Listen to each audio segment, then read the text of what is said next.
এরপর আমি সেদিকে অগ্রসর হলাম। যখন আমি তার নিকটে পৌঁছে গেলাম তখন তলোয়ার দিয়ে তার উপরে সজোরে আঘাত করলাম।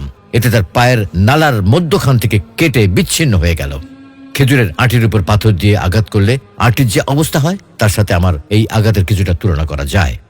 পিতার অবস্থা দেখে আবু জাহেলের পুত্র ইকরিমা আমার কাঁধে তলোয়ার দিয়ে আঘাত করে, ফলে আমার বাহু গোড়ার দিক থেকে কেটে যায় এবং সামান্য চামড়ার সাথে লেগে ঝুলতে থাকে। ঝুলন্ত হাত পেছন দিকে রেখে আমি লড়াই করে চললাম, কিন্তু এতে যুদ্ধ করতে অসুবিধা হওয়ায় ঝুলন্ত হাতটি পায়ের নিচে রেখে এক টানে ছিঁড়ে ফেললাম। ইবনে ইসহাক রহমতুল্লাহি আলাইহি লিখেছেন, আবু জাহেলের পা কাটা যাওয়ার পর মুআওয়াজ ইবনে আফরা তার কাছে পৌঁছে যান।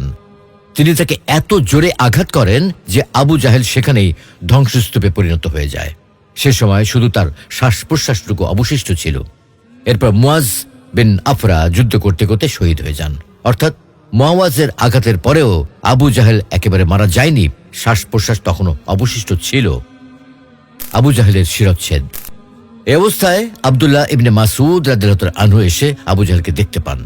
রাসূলুল্লাহ সাল্লাল্লাহু আলাইহি ওয়াসাল্লাম যখন আবু জাহেলকে নিহতের মধ্যে সন্ধান করতে নির্দেশ দেন তখন একথাও বলে দিয়েছিলেন, আবু জাহেলের লাশ শনাক্ত করতে যদি তোমাদের অসুবিধা হয় তাহলে দেখবে তার একটা হাঁটুতে পুরাতন জখমের চিহ্ন রয়েছে।